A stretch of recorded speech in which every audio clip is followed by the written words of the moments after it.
Channel पर आप सभी का फिर से स्वागत है। आज नवरात्रि का दूसरा दिन है, यानी माँ के ब्रह्मचारिणी रूप का दिन है। आज के दिन माँ के ब्रह्मचारिणी रूप की पूजा की जाती है। कहते हैं जो भी भक्त सच्चे मन से आज के दिन माँ ब्रह्मचारिणी के इस मंत्र का जाप करता है, माँ उस पर बहुत ही जल्दी प्रसन्न होती है तथा अपनी कृपा उस पर सबसे पहले बरसाती है। प्रिय भक्तों, ये बात कहने या सुनने की नहीं है। ध्यान रहे, जब भी आप आज सुबह माता की पूजा करें तो इस मंत्र का सच्चे मन से जाप करें या फ़ोन में चलाकर रख दें। आप देखेंगे कि माँ की कृपा आप पर बहुत ही जल्द बरसेगी व आपकी सभी मनोकामनाएं पूर्ण होगी। आपके घर में धन की कभी कोई कमी नहीं आएगी। तो चलिए जानते हैं माँ ब्रह्मचारिणी का वो दिव्य मंत्र। उससे पहले यदि आपने मेरी इस वीडियो को लाइक नहीं किया तो लाइक कर दें और चैनल पर नए हैं तो चैनल को जल्दी से जल्दी सब्सक्राइब कर दें। मंत्र ओम दधाना करपाद्याभ्याम अक्षमाला कमंडलू देवी प्रसीदतु मयि ब्रह्मचारिण्यनुत्तमा। ओम दधाना करपाद्याभ्याम अक्षमाला कमंडलू देवी प्रसीदतु मयि ब्रह्मचारिण्यनुत्तमा। ओम दधाना करपाद्याभ्याम अक्षमाला कमंडलू देवी प्रसीदतु मयि ब्रह्मचारिण्यनुत्तमा। ओम दधाना करपाद्याभ्याम अक्षमाला कमंडलू देवी प्रसीदतु मयि ब्रह्मचारिण्यनुत्तमा। ओम दधाना करपाद्याभ्याम अक्षमाला कमंडलू देवी प्रसीदतु मयि ब्रह्मचारिण्यनुत्तमा। ओम दधाना करपाद्याभ्याम अक्षमाला कमंडलू देवी प्रसीदतु मयि ब्रह्मचारिण्यनुत्तमा। ओम दधाना करपाद्याभ्याम अक्षमाला कमंडलू देवी प्रसीदतु मयि ब्रह्मचारिण्यनुत्तमा। ओम दधाना करपाद्याभ्याम अक्षमाला कमंडलू देवी प्रसीदतु मयि ब्रह्मचारिण्यनुत्तमा। ओम दधाना करपाद्याभ्याम अक्षमाला कमंडलू देवी प्रसीदतु मयि ब्रह्मचारिण्यनुत्तमा। ओम दधाना करपाद्याभ्याम अक्षमाला कमंडलू देवी प्रसीदतु मयि ब्रह्मचारिण्यनुत्तमा। ओम दधाना करपाद्याभ्याम अक्षमाला कमंडलू देवी प्रसीदतु मयि ब्रह्मचारिण्यनुत्तमा। ओम दधाना करपाद्याभ्याम अक्षमाला कमंडलू देवी प्रसीदतु मयि ब्रह्मचारिण्यनुत्तमा। ओम दधाना करपाद्याभ्याम अक्षमाला कमंडलू देवी प्रसीदतु मयि ब्रह्मचारिण्यनुत्तमा। ओम दधाना करपाद्याभ्याम अक्षमाला कमंडलू देवी प्रसीदतु मयि ब्रह्मचारिण्यनुत्तमा। ओम दधाना करपाद्याभ्याम अक्षमाला कमंडलू देवी प्रसीदतु मयि ब्रह्मचारिण्यनुत्तमा। ओम दधाना करपाद्याभ्याम अक्षमाला कमंडलू देवी प्रसीदतु मयि ब्रह्मचारिण्यनुत्तमा। ओम दधाना करपाद्याभ्याम अक्षमाला कमंडलू देवी प्रसीदतु मयि ब्रह्मचारिण्यनुत्तमा। ओम दधाना करपाद्याभ्याम अक्षमाला कमंडलू देवी प्रसीदतु मयि ब्रह्मचारिण्यनुत्तमा।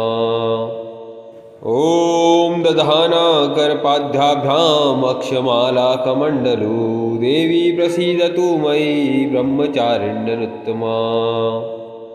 ओम दधाना करपाद्याभ्याम अक्षमाला कमंडलू देवी प्रसीदतु मयि ब्रह्मचारिण्यनुत्तमा। ॐ दधानाकरपाद्याभ्याम् अक्षमालाकमण्डलू देवी प्रसीदतु मयि ब्रह्मचारिण्यनुत्तमा।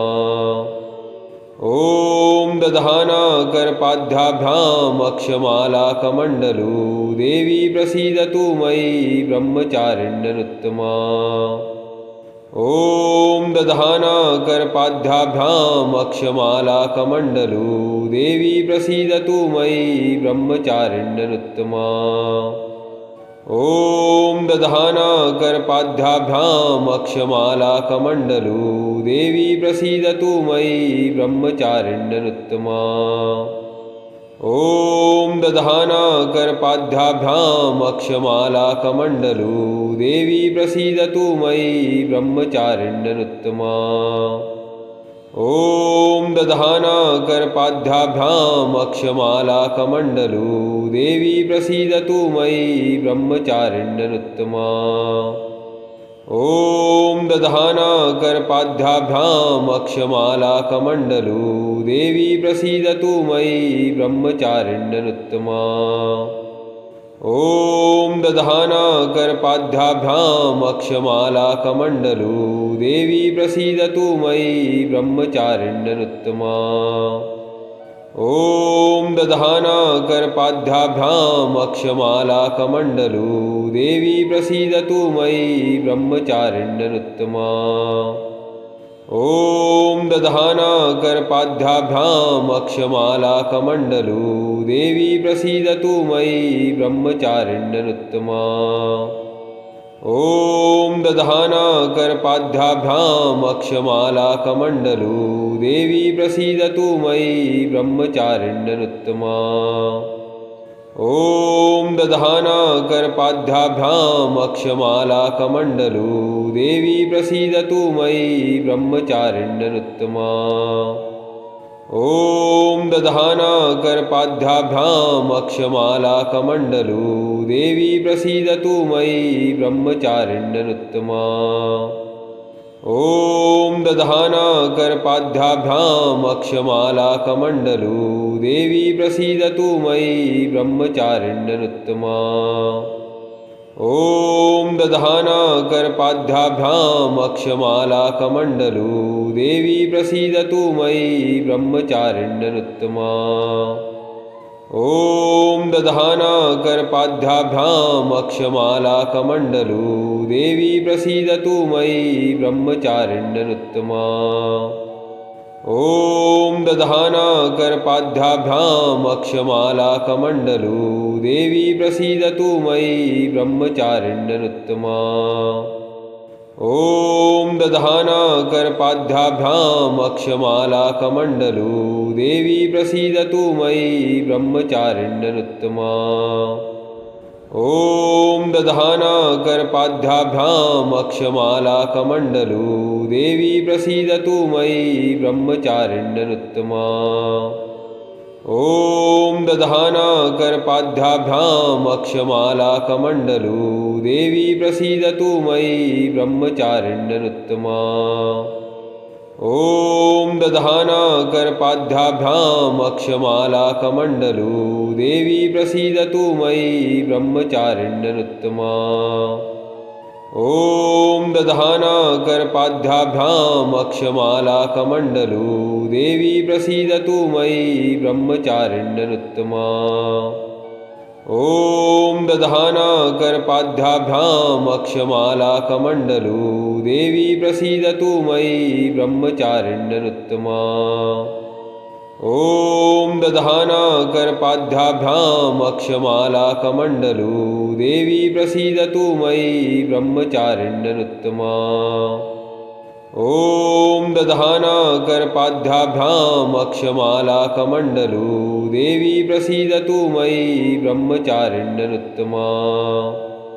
ॐ दधानाकरपाद्याभ्याम् अक्षमालाकमण्डलू देवी प्रसीदतु मयि ब्रह्मचारिण्यनुत्तमा। ॐ दधानाकरपाद्याभ्याम् अक्षमालाकमण्डलू देवी प्रसीदतु मयि ब्रह्मचारिण्यनुत्तमा। ॐ दधाना कर्पाद्याभ्याम् अक्षमालाकमण्डलू देवी प्रसीदतु मयि ब्रह्मचारिण्यनुत्तमा। ॐ दधाना कर्पाद्याभ्याम् अक्षमालाकमण्डलू देवी प्रसीदतु मयि ब्रह्मचारिण्यनुत्तमा। ॐ दधाना कर्पाद्याभ्याम् अक्षमालाकमण्डलू देवी प्रसीदतु मयि ब्रह्मचारिण्यनुत्तमा। ॐ दधाना कर्पाद्याभ्याम् अक्षमालाकमण्डलू देवी प्रसीदतु मयि ब्रह्मचारिण्यनुत्तमा। ॐ दधाना कर्पाद्याभ्याम् अक्षमालाकमण्डलू देवी प्रसीदतु मयि ब्रह्मचारिण्यनुत्तमा। ॐ दधाना कर्पाद्याभ्याम् अक्षमालाकमण्डलू देवी प्रसीदतु मयि ब्रह्मचारिण्यनुत्तमा। ॐ दधाना कर्पाद्याभ्याम् अक्षमालाकमण्डलू देवी प्रसीदतु मयि ब्रह्मचारिण्यनुत्तमा। ॐ दधाना कर्पाद्याभ्याम् अक्षमालाकमण्डलू देवी प्रसीदतु मयि ब्रह्मचारिण्यनुत्तमा। ॐ दधाना कर्पाद्याभ्याम् अक्षमालाकमण्डलू देवी प्रसीदतु मयि ब्रह्मचारिण्यनुत्तमा। ॐ दधाना कर्पाद्याभ्याम् अक्षमालाकमण्डलू देवी प्रसीदतु मयि ब्रह्मचारिण्यनुत्तमा। ॐ दधाना कर्पाद्याभ्याम् अक्षमालाकमण्डलू देवी प्रसीदतु मयि ब्रह्मचारिण्यनुत्तमा। ॐ दधाना कर्पाद्याभ्याम् अक्षमालाकमण्डलू देवी प्रसीदतु मयि ब्रह्मचारिण्यनुत्तमा। ॐ दधाना कर्पाद्याभ्याम् अक्षमालाकमण्डलू देवी प्रसीदतु मयि ब्रह्मचारिण्यनुत्तमा। ॐ दधाना कर्पाद्याभ्याम् अक्षमालाकमण्डलू देवी प्रसीदतु मयि ब्रह्मचारिण्यनुत्तमा। ॐ दधाना कर्पाद्याभ्याम् अक्षमालाकमण्डलू देवी प्रसीदतु मयि ब्रह्मचारिण्यनुत्तमा। ॐ दधाना कर्पाद्याभ्याम् अक्षमालाकमण्डलू देवी प्रसीदतु मयि ब्रह्मचारिण्यनुत्तमा। ॐ दधाना कर्पाद्याभ्याम् अक्षमालाकमण्डलू देवी प्रसीदतु मयि ब्रह्मचारिण्यनुत्तमा। ॐ दधाना कर्पाद्याभ्याम् अक्षमालाकमण्डलू देवी प्रसीदतु मयि ब्रह्मचारिण्यनुत्तमा। ॐ दधाना कर्पाद्याभ्याम् अक्षमालाकमण्डलू देवी प्रसीदतु मयि ब्रह्मचारिण्यनुत्तमा। ॐ दधाना कर्पाद्याभ्याम् अक्षमालाकमण्डलू देवी प्रसीदतु मयि ब्रह्मचारिण्यनुत्तमा। ॐ दधाना कर्पाद्याभ्याम् अक्षमालाकमण्डलू देवी प्रसीदतु मयि ब्रह्मचारिण्यनुत्तमा। ॐ दधाना कर्पाद्याभ्याम् अक्षमालाकमण्डलू देवी प्रसीदतु मयि ब्रह्मचारिण्यनुत्तमा। ॐ दधाना कर्पाद्याभ्याम् अक्षमालाकमण्डलू देवी प्रसीदतु मयि ब्रह्मचारिण्यनुत्तमा। ॐ दधाना कर्पाद्याभ्याम् अक्षमालाकमण्डलू देवी प्रसीदतु मयि ब्रह्मचारिण्यनुत्तमा। ॐ दधाना कर्पाद्याभ्याम् अक्षमालाकमण्डलू देवी प्रसीदतु मयि ब्रह्मचारिण्यनुत्तमा। ॐ दधाना कर्पाद्याभ्याम् अक्षमालाकमण्डलू देवी प्रसीदतु मयि ब्रह्मचारिण्यनुत्तमा। ॐ दधाना कर्पाद्याभ्याम् अक्षमालाकमण्डलू देवी प्रसीदतु मयि ब्रह्मचारिण्यनुत्तमा। ॐ दधानाकरपाद्याभ्याम् अक्षमालाकमण्डलू देवी प्रसीदतु मयि ब्रह्मचारिण्यनुत्तमा। ॐ दधानाकरपाद्याभ्याम् अक्षमालाकमण्डलू देवी प्रसीदतु मयि ब्रह्मचारिण्यनुत्तमा। ॐ दधानाकरपाद्याभ्याम् अक्षमालाकमण्डलू देवी प्रसीदतु मयि ब्रह्मचारिण्यनुत्तमा। ॐ दधानाकरपाद्याभ्याम् अक्षमालाकमण्डलू देवी प्रसीदतु मयि ब्रह्मचारिण्यनुत्तमा। ॐ दधानाकरपाद्याभ्याम् अक्षमालाकमण्डलू देवी प्रसीदतु मयि ब्रह्मचारिण्यनुत्तमा। ॐ दधानाकरपाद्याभ्याम् अक्षमालाकमण्डलू देवी प्रसीदतु मयि ब्रह्मचारिण्यनुत्तमा। ॐ दधानाकरपाद्याभ्याम् अक्षमालाकमण्डलू देवी प्रसीदतु मयि ब्रह्मचारिण्यनुत्तमा। ॐ दधानाकरपाद्याभ्याम् अक्षमालाकमण्डलू देवी प्रसीदतु मयि ब्रह्मचारिण्यनुत्तमा। ॐ दधानाकरपाद्याभ्याम् अक्षमालाकमण्डलू देवी प्रसीदतु मयि ब्रह्मचारिण्यनुत्तमा। ॐ दधानाकरपाद्याभ्याम् अक्षमालाकमण्डलू देवी प्रसीदतु मयि ब्रह्मचारिण्यनुत्तमा।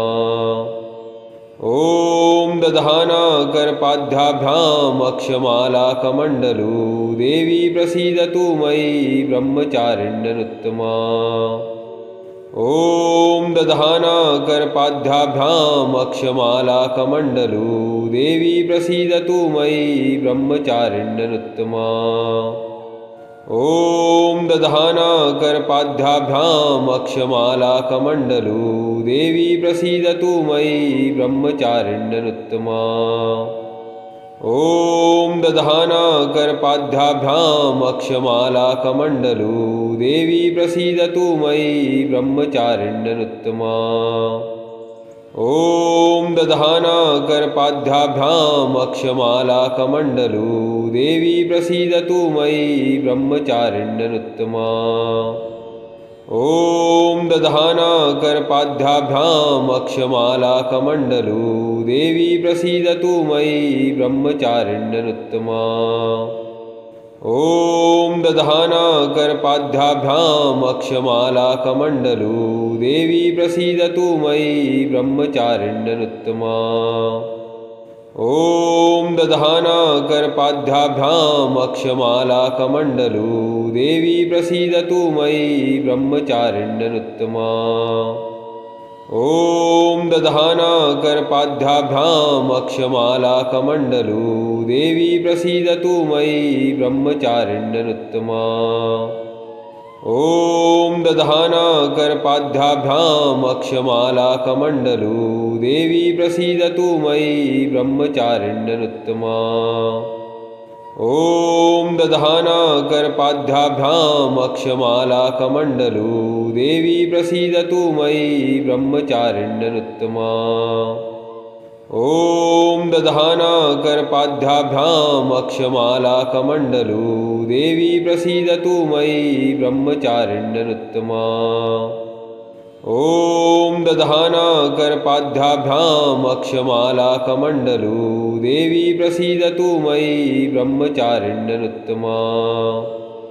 ॐ दधानाकरपाद्याभ्याम् अक्षमालाकमण्डलू देवी प्रसीदतु मयि ब्रह्मचारिण्यनुत्तमा। ॐ दधानाकरपाद्याभ्याम् अक्षमालाकमण्डलू देवी प्रसीदतु मयि ब्रह्मचारिण्यनुत्तमा। ॐ दधानाकरपाद्याभ्याम् अक्षमालाकमण्डलू देवी प्रसीदतु मयि ब्रह्मचारिण्यनुत्तमा। ॐ दधानाकरपाद्याभ्याम् अक्षमालाकमण्डलू देवी प्रसीदतु मयि ब्रह्मचारिण्यनुत्तमा। ॐ दधाना करपाद्याभ्याम् अक्षमालाकमण्डलू देवी प्रसीदतु मयि ब्रह्मचारिण्यनुत्तमा। ॐ दधाना करपाद्याभ्याम् अक्षमालाकमण्डलू देवी प्रसीदतु मयि ब्रह्मचारिण्यनुत्तमा। ॐ दधाना करपाद्याभ्याम् अक्षमालाकमण्डलू देवी प्रसीदतु मयि ब्रह्मचारिण्यनुत्तमा। ॐ दधाना करपाद्याभ्याम् अक्षमालाकमण्डलू देवी प्रसीदतु मयि ब्रह्मचारिण्यनुत्तमा। ॐ दधाना करपाद्याभ्याम् अक्षमालाकमण्डलू देवी प्रसीदतु मयि ब्रह्मचारिण्यनुत्तमा। ॐ दधाना करपाद्याभ्याम् अक्षमालाकमण्डलू देवी प्रसीदतु मयि ब्रह्मचारिण्यनुत्तमा। ॐ दधाना करपाद्याभ्याम् अक्षमालाकमण्डलू देवी प्रसीदतु मयि ब्रह्मचारिण्यनुत्तमा। ॐ दधाना करपाद्याभ्याम् अक्षमालाकमण्डलू देवी प्रसीदतु मयि ब्रह्मचारिण्यनुत्तमा। ॐ दधाना करपाद्याभ्याम् अक्षमालाकमण्डलू देवी प्रसीदतु मयि ब्रह्मचारिण्यनुत्तमा।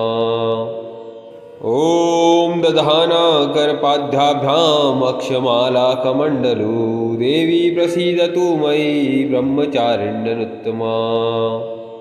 ॐ दधाना करपाद्याभ्याम् अक्षमालाकमण्डलू देवी प्रसीदतु मयि ब्रह्मचारिण्यनुत्तमा। ॐ दधाना करपाद्याभ्याम् अक्षमालाकमण्डलू देवी प्रसीदतु मयि ब्रह्मचारिण्यनुत्तमा। ॐ दधाना करपाद्याभ्याम् अक्षमालाकमण्डलू देवी प्रसीदतु मयि ब्रह्मचारिण्यनुत्तमा। ॐ दधाना करपाद्याभ्याम् अक्षमालाकमण्डलू देवी प्रसीदतु मयि ब्रह्मचारिण्यनुत्तमा। ॐ दधाना करपाद्याभ्याम् अक्षमालाकमण्डलू देवी प्रसीदतु मयि ब्रह्मचारिण्यनुत्तमा।